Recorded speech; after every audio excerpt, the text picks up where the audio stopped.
বাংলাদেশ জামাত ইসলামী কুষ্টিয়া জেলা শাখা কর্তৃক আয়োজিত গণমাধ্যম কর্মীদের সাথে মতবিনিময় সভার সম্মানিত সভাপতি, জেলার সম্মানিত আমির বাংলাদেশ জামাত ইসলামী অধ্যাপক মৌলানা আবুল হাসান স্যার, প্রধান অতিথি, যশোর কুষ্টিয়া অঞ্চলের টিম সদস্য, বাংলাদেশ জামাত ইসলামী কেন্দ্রীয় কমিটি মজলিসের সভার অন্যতম সদস্য, আমাদের শ্রদ্ধাভাজন ব্যক্তিত্ব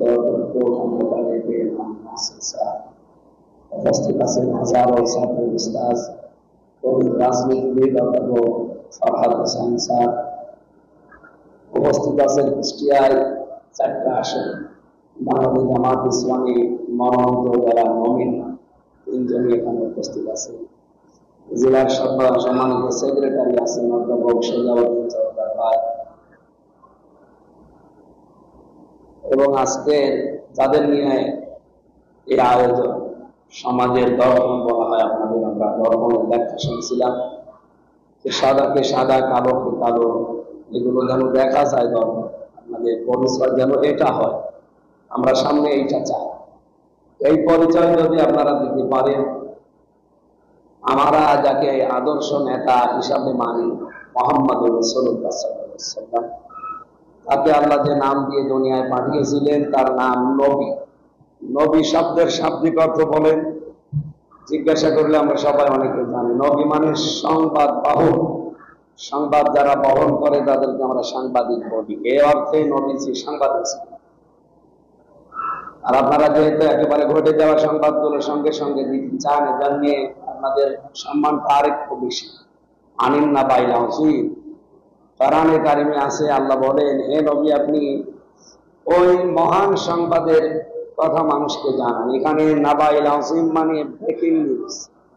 আমরা টেলিভিশনের নিউজ দিয়ে দেখি ঘটে যাওয়া সংবাদগুলো যাচ্ছে, এটা যারা কভার করে দেয় তাদেরকেই বলা হয় এই নাবাইল আসিম। মহান পেশায় যারা আছেন আপনাদের পুরস্কারের কথা আমার তেলাওয়াত পায়। সূরা কলমের 4 নম্বর আয়াতে আল্লাহ বলেন, হে নবী আপনি মানুষের প্রতি যে বার্তা বহন করতে কষ্ট পান, এই যে সংবাদ সংগ্রহ করা এবং সঠিকতা তুলে ধরতে বিভিন্ন চাপ মোকাবেলা করে যে কষ্ট পান, এই কষ্টের পারিশ্রমিক উজর এটা আমি আল্লাহ নিজে দেব, এবং গয়রা মামন নিরবিচ্ছিন্ন ভাবে আপনাকে আমি দেব দুনিয়া আখিরাত মিলে, যদি আপনার এই কোয়ালিটি থাকে। এটা যদিও শুধু নবীর জন্য এলাকা দিয়ে আল্লাহ বিশ্ব নবীকে ইন্ডিকেট করেছেন, শুধু নবী না। তাফসীরে আমরা পড়েছি এটা কিয়ামত পর্যন্ত যারা এই দায়িত্ব পালন করবে সততার সাথে, ইখলাস, যে আমি সত্যকে তুলে ধরবো। কারণ এই যে নিউজ NEWS, এটা আপনি দেখবেন ব্যাখ্যা করলে এন দিয়ে আমি পেয়েছি নর্থ, ই দিয়ে ইস্ট, এরপরে ডাব্লু দিয়ে ওয়েস্ট, এস দিয়ে সাউথ।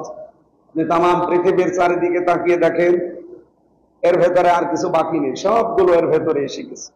সুতরাং আপনাদের সারা পৃথিবীর সব সংবাদকে একত্রিত করার জন্য বিশ্ব নবীকে যেহেতু আল্লাহ দুনিয়ায় নবী করে পাঠিয়েছিলেন, সাংবাদিক করে পাঠিয়েছিলেন, সে মহান পেশা যারা গ্রহণ করেছেন, আল্লাহ আপনাদের জন্য লাআজরান গায়রা মামনুন, অবশ্যই নিরবিচ্ছিন্ন পুরস্কারের ব্যবস্থা করবে।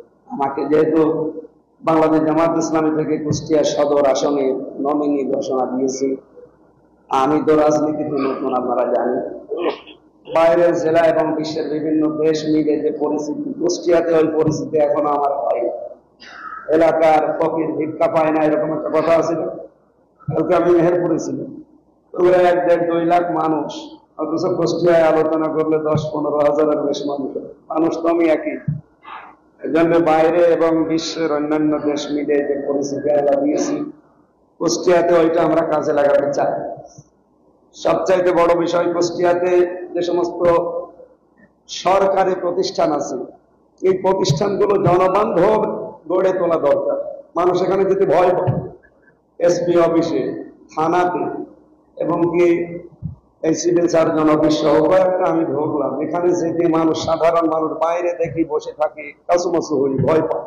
আমরা এগুলো জনবান্ধব হিসাবে গড়ে তুলবো আগামীতে ইনশাআল্লাহ। চিনি কলটা চালু করা দরকার, আপনারা জানেন, এটা আমাদের জন্য এখন অবধারিত হয়ে পড়েছে। হাজারো মানুষের কর্মসংস্থান তৈরি হবে। এরপরে আমরা ঘোড়াই ব্রিজ যেটা আছে এটা খুব দ্রুত বাস্তবায়নের চেষ্টা চালাবো আগামীতে। মজমপুরে এখানে যেহেতু কুষ্টিয়ার ভেতরে একটা গুরুত্বপূর্ণ জায়গা, এখানে ওয়াই সিস্টেমের একটা যদি ফ্লাইওভার বানানো যায়, এখানে আমার মনে হয় এই জায়গায় যানজট নিরসন হবে এবং কুষ্টিয়া দেখতেও ভালো লাগবে।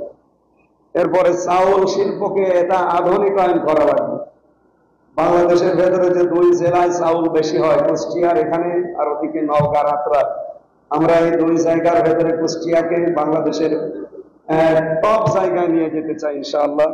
ড্রেনেজ ব্যবস্থা এবং রাস্তা প্রশস্তকরণ এটা আরো বেশি দরকার। আপনারা বৃষ্টির পানি হলে কিভাবে পানি বেঁধে থাকে ময়লা, এগুলো আমরা লক্ষ্য করছি, সামনে এগুলো আমরা ইনশাল্লাহ সেই জায়গায় নিয়ে যাওয়া দরকার। অন্যান্য বিশ্বের উন্নত বিশ্বে যেভাবে নিয়ে যায় আমরা কুষ্টিয়াকে ওইভাবে নিয়ে যাওয়ার চেষ্টা চালাবো ইনশাআল্লাহ।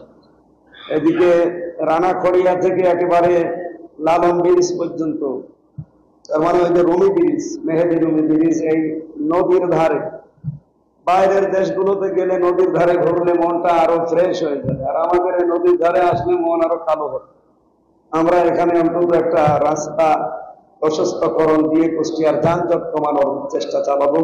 সর্বোপরি বাংলাদেশ প্রশাসন, যে বিশেষ করে পুলিশ, যেটা এটা পুলিশি সেবা যেটা দরকার, এটা এখন যেহেতু ওনারা আগস্টের 5 তারিখের পরে অধিকাংশই নিষ্ক্রিয় হয়ে আছে এবং নিশ্চুপ হয়ে আছে, এটা আমরা সর্বাত্মকভাবে কাজে লাগানোর চেষ্টা করব সবার দোয়া নিয়ে। আমি যেহেতু সবার বয়সেই প্রায় ছোট, সবার কাছে শুভকামনা চাই এবং দোয়া চাই বলে আমার আলোচনা শেষ করছি।